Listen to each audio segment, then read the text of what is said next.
Hello there, you're watching Nightline. I'm Anita Wu. News making the headlines. Government to increase matriculation programme intake to 40,000.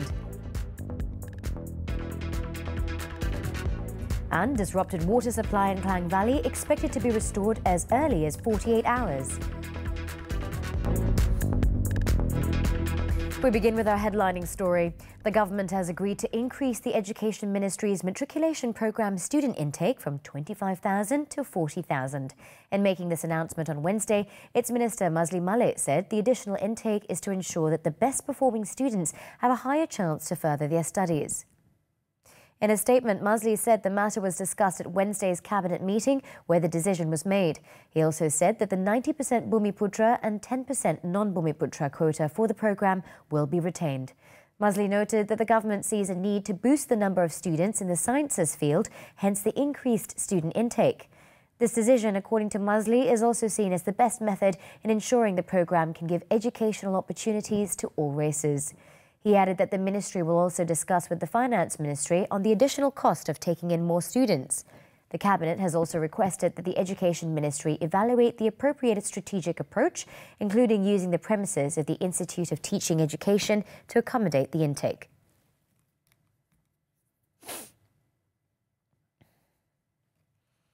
The familiar name of a former aide of Datuk Seri Najib Razak cropped up in the High Court on Wednesday after it was revealed that he gave a cheque of 2.5 million ringgit to be banked in by a law firm. Habibur Rahman Kadir Shah's name was mentioned by lawyer Ashraf Abdul Razak, who revealed that the former was his long-time client. Ashraf gave details about how Habibur had given him the cheque and later asked for the money to be disbursed to his wife and children over a period of time. 48-year-old Ashraf testified that he was a former partner at a law firm known as Zulkarnain & Co. from 1996 to 2017. He said Habibul was also involved in a company called Fuel Subs House Sdn Bhd, or FSHB. The company, he said, had been involved in a tender bid for the management of fuel subsidies. However, he said Habibul told him that the 2.5 million ringgit cheque was payment for a defence contract. Ashraf also revealed that Habibul ordered him to issue cheques under his wife and children's names periodically, while some cheques were issued to other parties.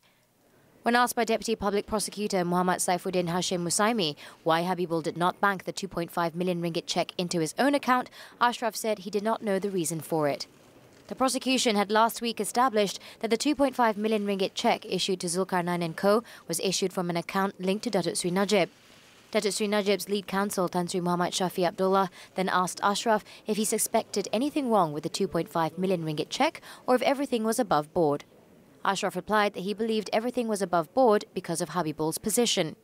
Habibul was a well-known figure during Datuk Seri Najib's administration and was seen as his right-hand man in managing the media then. He was also appointed to various GLCs, including as a non-executive director of Malaysia Airlines Berhad.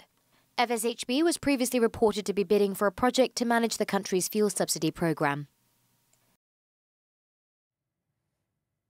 The Kuala Lumpur High Court was also told that a total of 85 million ringgit was transferred out of SRC International Sdn Bhd's bank account from July 2014 until February 2015. Bank branch manager R. Uma Devi confirmed that the fund transfers were made after receiving a letter from the company that was signed by its then managing director, Nik Faisal Arif Kamil, and director Datuk Subuh Mat Yassin. Testifying before High Court Judge Justice Muhammad Nazlan Muhammad Ghazali, Umar Devi said 35 million ringgit was transferred out on July 8, 2014, 40 million ringgit on December 24, 2014, and another two 5 million ringgit transfers on February 2, 2015 and February 6, 2015 from SRC's AmBank current account. It is yet to be revealed where the funds were transferred to. Umar Devi also testified that 4 billion ringgit was credited into SRC's current account between August 2011 and March 2012. 2 billion ringgit was credited into the account on August 29, 2011 in 4 tranches of 500 million ringgit each, while another 2 billion ringgit was credited on March 28, 2012. The transactions were part of Umar Devi's testimony that she read from a statement.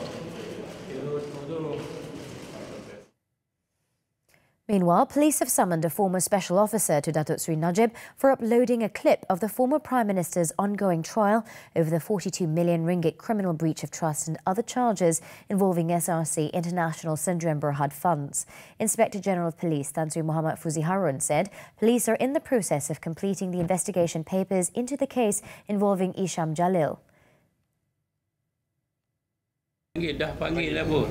Dah panggil. I think we have taken all the proactive measures lah untuk selesaikan siasatan berkaitan dengan penayangan video tersebut, dan kita akan rujuk kepada DPP lah untuk dapat arahan lanjut dalam masa terdekat ni.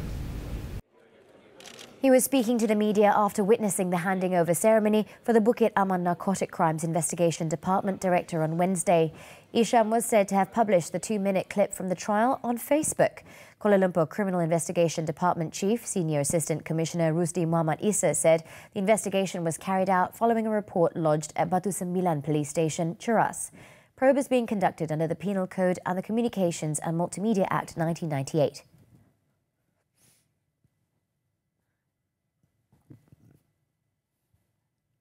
In another development, Tan Sri Fuzi confirmed the initial probe by Bukit Aman revealed that so far there were no Malaysian links to the Sri Lanka bomb attacks.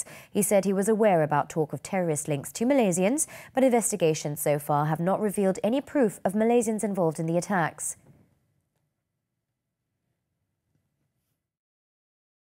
Ada dakwaan ada link dengan Malaysia, tapi daripada siasatan awal kita tak ada dapat untuk memastikan ada. Kalau saya kata tak ada, it's too early for me to say that. Tapi memang siasatan kita di perangkat ini tidak ada tanda-tanda yang menunjukkan pelibatan orang kita dalam isu serangan di Sri Lanka tersebut. He added that Bukit Aman has so far raised the security alert nationwide following the attacks last Sunday.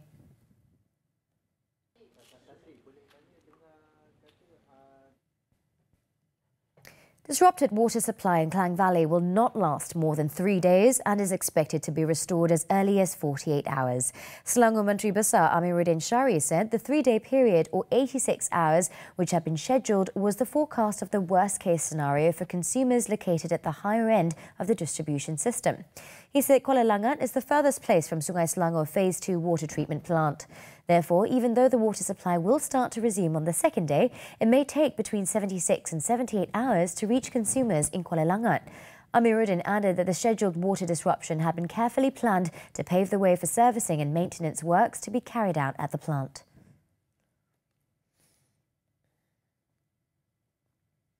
Improvement works on water supply system at Sungai Selangor Phase 2 water treatment plant is 70% completed after contractors started work at 9 a.m. on Wednesday. Selangor Customer Relations and Communications Department Head Abdul Rauf Ahmad said, as at this time, the water supply system is expected to be ready according to schedule, thus enabling water supply to be channeled to all affected areas. Kerja-kerja perbaikan sistem bekalan dah sampai dah 70% siap, aset 5.5 tadi. Sebenarnya kita berjalan lancar dan kita mengikut jadual, dan kita juga sedang kita hope kita dapat percepatkan kerja-kerja perbaikan ni, dan lepas itu kita akan berusaha untuk menciptakan pemulihan mengikut jadual kita. Consumers in Kuala Lumpur, Petaling, Klang, Shah Alam, Gombak, Kuala Langat and Kuala Selangor faced water disruption on Wednesday. It involved 620,835 account holders of Syarikat Bekalan Air Selangor Syndrome Berhad or Shabas.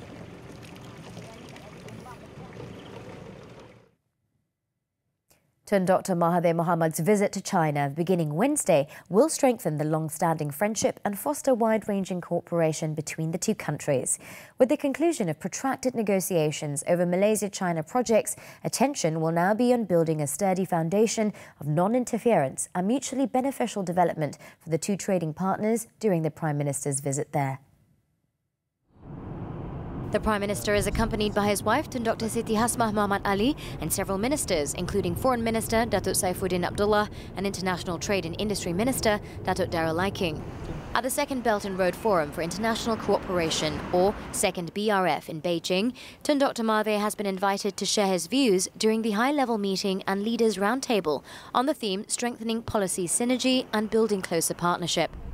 His attendance is significant, given that Malaysia has continuously supported the Belt and Road Initiative, especially on key development issues such as policy synergy, infrastructure development, financial cooperation and people-to-people connectivity.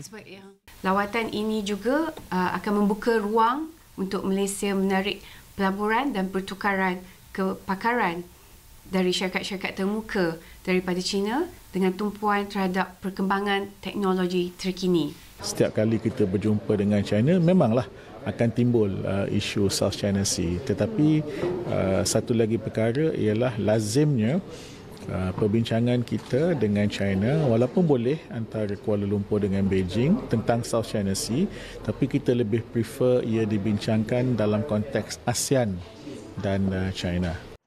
The forum, with the theme Belt and Road Cooperation, Shaping a Brighter Shared Future, will see the participation of 37 world leaders, including Tun Dr. Mahathir. The Prime Minister will also meet China's President Xi Jinping and Premier Li Keqiang, and they are expected to discuss various bilateral, regional and international issues of mutual interest. Premier Li and Tun Dr. Mahathir will also witness the signing of a Memorandum of Understanding on cooperation in the palm oil sector. Apart from the official programme, Tun Dr. Mahathir will also visit some high-tech companies in Beijing, namely Huawei Technologies and SenseTime Private Limited. He's also scheduled to meet key investors, international capital market analysts, as well as members of the renowned business community based in Beijing. Meanwhile, Tun Dr. Mahathir arrived at Beijing Capital International Airport on Wednesday night. The special aircraft carrying him and his wife, Tun Dr. Siti Hasmah Muhammad Ali, landed at the airport at 8 p.m. local time. The Prime Minister was met on arrival by Foreign Minister Datuk Saifuddin Abdullah, high-ranking Chinese officials and Malaysian Embassy's charge d'affaires in China, Nuriyanti Muhammad Yazid. He also inspected a guard of honour mounted by the country's armed forces. This is Tun Dr. Mahathir's second visit to China since leading the Pakatan Harapan coalition to victory in the 14th general election.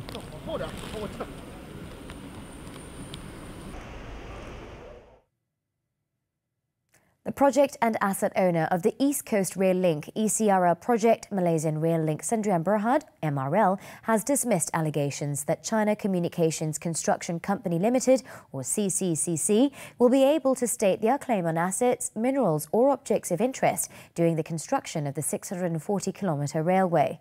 MRL also said that there was no truth that Malaysia risked ceding assets and sovereignty to China as a result of the joint venture company. In a statement on Wednesday, MRL said that it wishes to reiterate that it has full ownership of assets in the 50-50 joint venture company, JV, to be established with CCCC for the operation and maintenance, O&M, of the ECRL. It added that there is no truth to recent commentaries and news reports which appear to suggest that Malaysia risked ceding assets and sovereignty to China as a result of the JV. MRL, a wholly owned subsidiary of the Minister of Finance Inc., said that the JV is purely for technical support and sharing of operational risk. The ECRL project owner also highlighted that the Malaysian government is not required to provide any revenue or profit guarantee for the JV. CCCC will also not have any claim on minerals, such as gold or silica, during the construction of the ECRL. According to MRL, this is because under the National Land Code 1965, respective state authorities have vested interest in any mineral and rock mineral which may be found within their respective territories. On top of that, it said the ECRL project's engineering, procurement, construction and commissioning contract contains a clause on antiquities, in which antiquities and other objects of interest or value that may be found on the construction site will become the absolute property of the employer, in this case, MRL. The Cabinet has yet to make a final decision on the removal of the price cap on RON95 petrol. Domestic Trade and Consumer Affairs Minister Datuk Sri Saifuddin Nasution Ismail said this, referring to media reports on his statement on the removal of the price cap for the fuel. In a statement, he said RON95 petrol has been capped at 2 ringgit 8 sen per litre as the government's measure to protect the people from being exposed to a high and volatile petrol price. He said stabilising the retail prices of fuel and implementing a targeted subsidy were part of the commitments mentioned in the Pakatan Harapan PH manifesto, not setting the RON95 petrol price at 1 ringgit 50 sen as viralled in the social media. The minister added that measures to stabilise the retail price of the fuel have been implemented and the government remained committed to implementing the targeted subsidy so that only the needy and eligible group will benefit from it. He also stressed that the government is always open to proposals from the people on the implementation of this targeted subsidy so that the intention and objective behind this policy are achieved.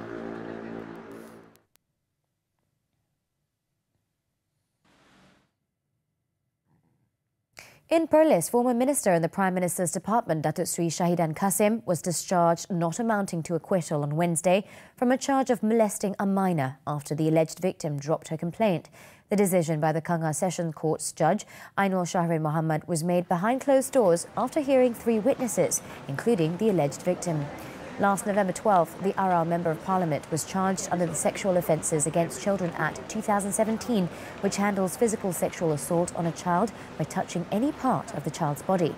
Datuk Sri Shahidan was charged with sexual harassment by touching hands to the shoulders of a 15-year-old child in a Toyota Harrier car at the edge of the Tuanku Sai Putra Stadium at Kanga at 11:30 p.m. on October 20th. The girl is said to be from a buskers group that he sponsored. Datuk Sri Shahidan had previously denied the charge. He had also said that the police report lodged against him over the case had been withdrawn. If convicted, he would have faced a jail sentence of not more than 10 years and whipping. Welcome back, still on Nightline. Jaringan Melayu Malaysia JMM President Dato' Azwandin Hamzah was charged with criminal intimidation and intentional insult against a police officer and a civilian at the Klang Magistrates Court on Wednesday.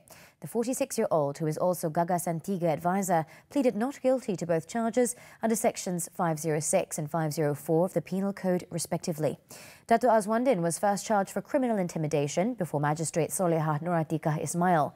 He was alleged to have criminally intimidated ASP Harun Abu Bakar at Pusat Bandar Klang on December 25th last year by threatening to attack the Klang police station. At a separate magistrate's court, he was charged with intentional insult with intent to provoke a breach of the peace. Dato' Azwandin faces a jail term of up to 7 years, a fine, or both if found guilty. The courts granted bail at 8,000 ringgit and 5,000 ringgit respectively and set May 24th for re-mention of both cases.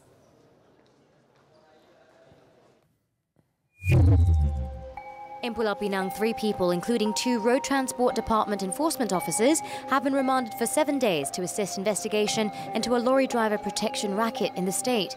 The remand order, set to expire on April 30th, was issued by Magistrate L. Umar Devi at the Georgetown Magistrates Court on Wednesday.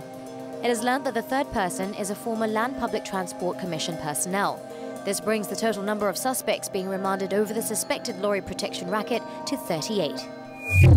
In Perak, police arrested 2 members of the gang Ahoy Hurun, believed to be the mastermind of a luxury vehicle theft syndicate operating in several states. According to Taiping District Police Chief ACP Osman Mamat, the group's modus operandi is to turn on a vehicle engine using an electronic device called a jammer. The vehicle will then be modified to another registration number of the same vehicle type before being sold to an individual in Kuala Lumpur. The case is being investigated under the Penal Code and if found guilty can be jailed for up to 7 years. Also in Perak, 2 members of a drug gang believed to have been involved in drug distribution around Taiping were detained in a police crackdown earlier this month. According to Taiping District Police Chief ACP Osman Mamat, the gang distributed drugs through phone calls with addicts to determine the location for distribution. Police also recovered several plastic packets containing shabu and heroin and various other items believed to be used for drug distribution purposes. Total value of the seizure is about 74,240 ringgit. Meanwhile, in Kuala Lumpur, a teenager was among 2 drug pushers nabbed by police in a special anti-drug operation last Sunday. According to Kuala Lumpur Police Chief Datuk Sri Mazlan Lazim, police also seized 10 kilograms of shabu worth 500,000 ringgit in the raid at Bandar Mahkota Ceras. Both suspects, aged 16 and 24, were then remanded for 6 days until April 27th. Police, however, are still investigating if there are other networks involved.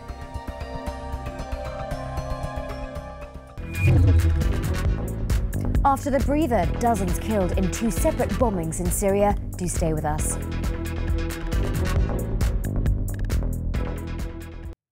We're back with foreign news now. At least 18 people were killed and 27 others were wounded in 2 separate blasts in Syria on Wednesday, a day after heavy Russian airstrikes in the vicinity.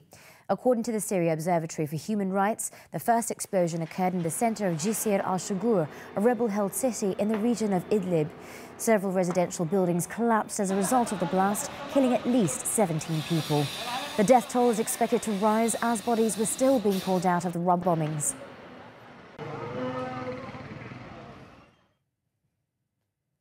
Whereas over in South Africa, the death toll from floodings and mudslides triggered by heavy rains in the southern and eastern parts of the nation has risen to more than 50 people on Wednesday. It is understood that a 6-month-old baby and a young child are among the dead. According to President Cyril Ramaphosa, who has flown into the region to visit the affected areas, more than 1,000 people have been displaced. The number of deaths may continue to rise as rescue workers are still digging through debris in coastal areas of KwaZulu-Natal province. It is learned that Durban was one of the hardest hit areas, with more than 150 millimetres of rain falling on the city within a 12-hour period. About 2,000 emergency calls have been placed since Monday night, and numerous power outages have been reported. More flooding and strong winds are expected in coastal areas, and a severe weather warning is still in place.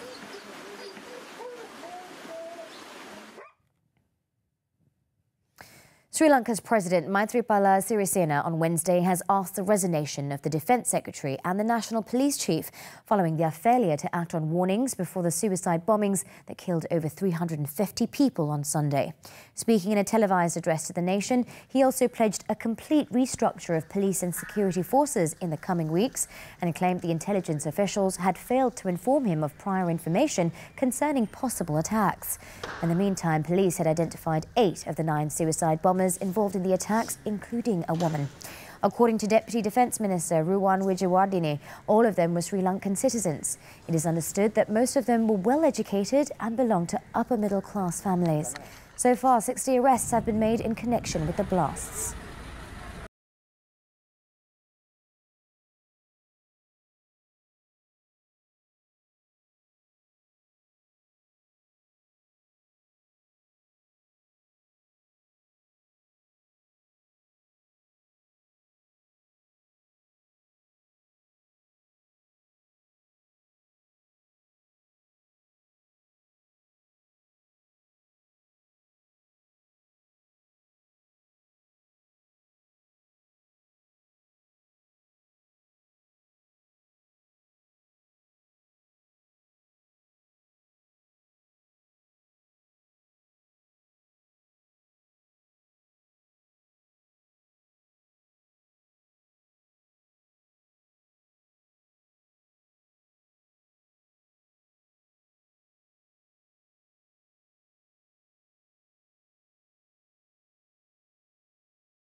Sports news now. Football, the AFC Champions League.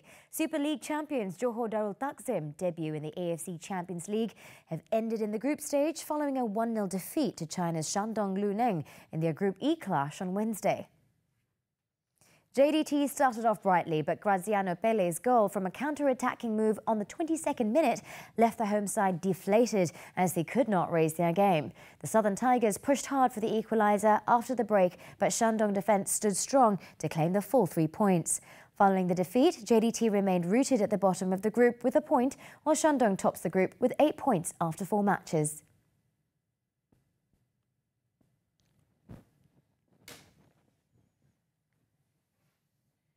Looks like that wraps up Nightline this time around. We'll leave you with the trailer of Godzilla, King of the Monsters, starring Millie Bobby Brown, which will hit Malaysian theatres in May. With that, I'm Anita Wu. Thank you for tuning in. Take care.